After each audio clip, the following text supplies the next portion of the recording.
P ദിവ്യക്കെതിരെ CPIM നടപടി സ്വീകരിച്ചെങ്കിലും പാർട്ടിയുടെ പിന്തുണ തുടരുകയാണ്. ഉപതെരഞ്ഞെടുപ്പ് മുന്നിൽ കണ്ട് മാത്രമാണ് ദിവ്യക്കെതിരെ നടപടിയെടുത്തത്. ഒരു ഘട്ടത്തിലും പാർട്ടി ശക്തമായി പ്രതികരിച്ചിട്ടില്ല. പത്തനംതിട്ട ജില്ലാ നേതൃത്വം തുടക്കത്തിൽ സ്വീകരിച്ച നിലപാടിൽ നിന്ന് പിന്നോക്കം പോയതും ശ്രദ്ധേയമാണ്.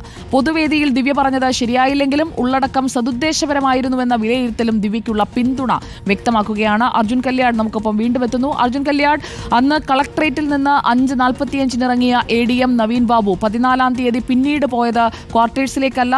അദ്ദേഹം മുനീശ്വരൻ കോവിലിൽ റെയിൽവേ സ്റ്റേഷനിൽ നിന്ന് വൈകിട്ടത്തെ ട്രെയിൻ പിടിച്ച് പത്തനംതിട്ടയിലേക്ക് എത്തേണ്ട അദ്ദേഹം ഇറങ്ങിയത് മുനീശ്വരൻ കോവിലിനടുത്താണ് എന്നാണ് ഡ്രൈവർ ഷംസുദ്ദീൻ കുടുംബത്തെ അറിയിച്ചിരിക്കുന്നത്, അല്ലെങ്കിൽ മറ്റ് സഹപ്രവർത്തകരെ അറിയിച്ചിരിക്കുന്നത്. നമ്മൾ ആ വഴിയിലൂടെ സഞ്ചരിക്കുമ്പോൾ എന്താണ് ബോധ്യമാകുന്ന കാര്യം അർജുൻ?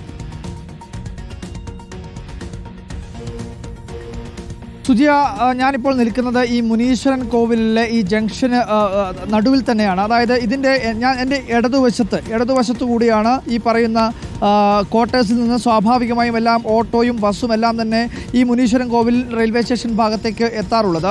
ഇതിൻ്റെ വലതുവശത്തേക്ക് ഇവിടെ നിന്നും ഒരു 150 മീറ്റർ മാത്രം സഞ്ചരിച്ചു കഴിഞ്ഞാൽ റെയിൽവേ സ്റ്റേഷനും നമുക്ക് എത്താൻ വേണ്ടി കഴിയും. ഇവിടെ നിന്ന് നേരെ കാണുന്ന ഈ റോഡ് നേരെ SN പാർക്ക് വഴി അതുവഴി പയ്യാമ്പലം ആ ഭാഗത്തേക്ക് സഞ്ചരിക്കാവുന്ന റോഡാണ്. അതായത് 4 ഭാഗങ്ങളിൽ നിന്നും കണ്ണൂരിലെ റെയിൽവേ സ്റ്റേഷൻ, അതുപോലെ തന്നെ പഴയ ബസ് സ്റ്റാൻഡ്, ഇവിടെ നിന്നെല്ലാം വാഹനങ്ങൾ വന്നു ചേരുന്ന ഒരു പ്രധാനപ്പെട്ട ജംഗ്ഷനാണ് ഈ മുനീശ്വരൻ കോവിൽ. ഇവിടെയാണ് അന്ന് വൈകുന്നേരം, അതായത് 14-ാം തീയതി യാത്രയപ്പ് സമ്മേളനത്തിന് ശേഷം ADM നവീൻ ബാബുവിനെ ഷംസുദ്ദീൻ ഇറക്കി എന്ന് പറയപ്പെടുന്ന ഈ ജംഗ്ഷൻ ഇതാണ്. ഇവിടെയുള്ള CCTV ദൃശ്യങ്ങളാണ് പ്രധാനമായും ഇപ്പോൾ കുടുംബം പറയുന്നത്. ഇവിടെ ഇപ്പോൾ നമുക്ക് ദൃശ്യങ്ങളിൽ തന്നെ കാണാം. മറ്റ് സ്വകാര്യ സ്ഥാപനങ്ങളുടെ CCTV ദൃശ്യങ്ങൾ ഒന്നും തന്നെ പോലീസിന് തേടേണ്ടതില്ല. പോലീസിൻ്റെ CCTV ദൃശ്യങ്ങൾ ഇവിടെ ഉള്ളതാണ്. അതായത് ഈ ജംഗ്ഷൻ്റെ ഒത്ത നടുവിൽ ഇവിടെ ഒരു CCTV ദൃശ്യം അല്ലെങ്കിൽ CCTVയുടെ ഒരു സംവിധാനമുള്ളത് നമുക്ക് കാണാൻ വേണ്ടി കഴിയും. ഇത് പ്രവർത്തിക്കുന്നതാണ് എന്ന് തന്നെയാണ് നമ്മൾ മനസ്സിലാക്കുകയും ചെയ്യുന്നത്.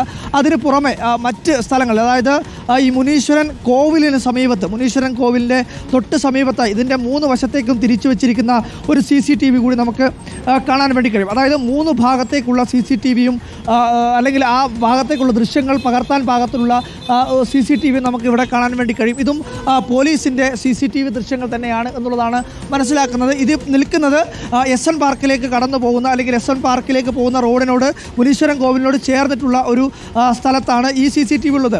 അതിന് പുറമേയും CCTV ദൃശ്യങ്ങൾ ഇവിടെ നേരത്തെ പറഞ്ഞതുപോലെ ഇവിടെ നിന്ന് പഴയ ബസ് സ്റ്റാൻഡ് പരിസരത്തേക്ക് പോകുന്ന അല്ലെങ്കിൽ ബസ്സൊക്കെ നിർത്തുന്ന ഈ ഭാഗത്തും ഒരു CCTV ഉണ്ട് എന്നുള്ളതാണ് നമ്മൾ മനസ്സിലാക്കുന്നത്. അതായത് മറ്റ് സ്വകാര്യ സ്ഥാപനങ്ങളുടെയോ മറ്റ് ഏതെങ്കിലും തരത്തിലുള്ള സ്ഥാപനങ്ങളുടെയോ ഒന്നും തന്നെ CCTVകൾ ശേഖരിക്കേണ്ടതില്ല. അല്ലാതെ തന്നെ പോലീസിന് ഈ CCTVകളെല്ലാം തന്നെ ലഭ്യമാവുന്ന തരത്തിലുള്ള കാര്യങ്ങൾ ഇവിടെ ഉണ്ട് എന്നുള്ളതാണ്. അതായത് നമുക്കിപ്പോൾ ഈ ദൃശ്യങ്ങളിൽ കാണുന്നത് മുനീശ്വരൻ കോവിലിലെ ഈ ജംഗ്ഷൻ്റെ എല്ലാ ഭാഗത്തേക്ക് പോകുന്ന വാഹനങ്ങളെയും കൃത്യമായ രീതിയിൽ ട്രേസ് ചെയ്യാൻ പാകത്തിലുള്ള ഒരു CCTV, 2 വശത്തേക്ക് തിരിച്ചിരിക്കുന്ന 2 CCTVകൾ ഇവിടെയും കാണാൻ വേണ്ടി കഴിയും. അതായത് CCTV ദൃശ്യങ്ങൾ മാത്രം പരിശോധിച്ചാൽ അന്നേ ദിവസം ഏത് വാഹനത്തിലാണ് വന്നത്, ആ വാഹനത്തിൻ്റെ കൃത്യമായ രീതിയിലുള്ള നമ്പറും അല്ലെങ്കിൽ അതിൻ്റെ നിറവും എല്ലാം മനസ്സിലാക്കി കഴിഞ്ഞാൽ, കൃത്യമായ അതിൻ്റെ സമയവും എക്സാക്റ്റ് പോലീസിന് മനസ്സിലാക്കി കഴിഞ്ഞാൽ സ്വാഭാവികമായും അത് കണ്ടെത്താവുന്നതാണ്. പിന്നീട് എങ്ങോട്ടാണ് നവീൻ ബാബു പോയത് എന്നത് ഈ CCTV ദൃശ്യങ്ങൾ മാത്രം പരിശോധിച്ചാൽ മനസ്സിലാവും. കാരണം ആ വാഹനത്തിൽ നിന്ന് ഇറങ്ങുന്നു, ഏത് വശത്തേക്കാണ് സഞ്ചരിക്കുന്നത് തുടങ്ങിയിട്ടുള്ള കാര്യങ്ങളെല്ലാം തന്നെ ഈ CCTV ദൃശ്യങ്ങളിൽ കൃത്യമായ രീതിയിൽ അത് പതിയേണ്ടതാണ്. അപ്പോൾ സ്വാഭാവികമായും പോലീസ് ഈ കാര്യങ്ങളെല്ലാം തന്നെ പരിശോധിച്ചിട്ടുണ്ടോ, ഈ CCTV ദൃശ്യങ്ങൾ പ്രിസർവ് ചെയ്ത് വെച്ചിട്ടുണ്ടോ, നാളെ ഏതെങ്കിലും തരത്തിലൊരു ആക്ഷേപം ഇതുമായി ബന്ധപ്പെട്ടുകൊണ്ട് ഉയരുകയാണെങ്കിൽ അല്ലെങ്കിൽ അത്തരത്തിൽ ഏതെങ്കിലും തരത്തിലുള്ള ഈ അന്വേഷണവുമായി ബന്ധപ്പെട്ടുകൊണ്ട് ചില വഴിത്തിരിവുകൾ ഉണ്ടാവുകയാണെങ്കിൽ സ്വാഭാവികമായും ഈ CCTV ദൃശ്യങ്ങളെല്ലാം വളരെ നിർണായകമായി മാറുകയും ചെയ്യും. ഇവിടെ നിന്നും ഏകദേശം ഒരു 150 മീറ്റർ മാത്രം സഞ്ചരിച്ചു കഴിഞ്ഞാൽ റെയിൽവേ സ്റ്റേഷനിലേക്ക് എത്തും. സുജ, ഒരു പ്രധാനപ്പെട്ട കാര്യം മനസ്സിലാക്കേണ്ടത്, ഇവിടെ നിന്നും, അതായത് ഇവിടെ വൈകുന്നേരം 5:30 ഈ നവീൻ ബാബുവിനെ ഇറക്കിയെന്ന് പറയുന്നുണ്ട്. അപ്പോൾ സ്വാഭാവികമായും ഇവിടെ നിന്ന് ഈ വുമൺസ് കോളേജ്, പള്ളിക്കുന്ന് വുമൺസ് കോളേജിന് സമീപത്തേക്കുള്ള ഈ ക്വാർട്ടേഴ്സിലേക്ക് എത്തണമെങ്കിൽ നവീൻ ബാബു നടന്ന് ഒരു കാരണവശാലും ഇവിടെ നിന്ന് സഞ്ചരിക്കാൻ വേണ്ടി കഴിയില്ല.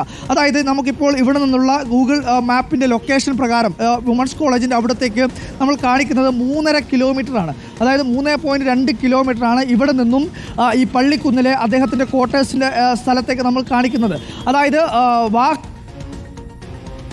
ഓക്കെ അർജുൻ കല്യാട്, നമുക്ക് ആ CCTV ദൃശ്യങ്ങളെല്ലാം പ്രേക്ഷകരിലേക്ക് എത്തിക്കണം. കളക്ട്രേറ്റിൽ നിന്ന് 5:45 ഇറങ്ങിയ, അതായത് ആ യാത്രയയപ്പ് ചടങ്ങ് കഴിഞ്ഞ ഉടൻ ഇറങ്ങിയ ADM നവീൻ ബാബു പിന്നെ പോയത് എങ്ങോട്ടാണ്? ഷംസുദ്ദീൻ എന്തുകൊണ്ടാണ് മാധ്യമങ്ങൾക്ക് മുന്നിലേക്ക് വരാത്തത്? ഇക്കാര്യങ്ങളിൽ ADMനെ അവസാനമായി ജീവനോടെ കണ്ടതും മരണശേഷം ആദ്യം കണ്ടതും ഷംസുദ്ദീൻ ആകുമ്പോൾ അക്കാര്യങ്ങളിൽ ഒരു വ്യക്തത വരുത്തേണ്ട ബാധ്യത ഷംസുദ്ദീനില്ലേ?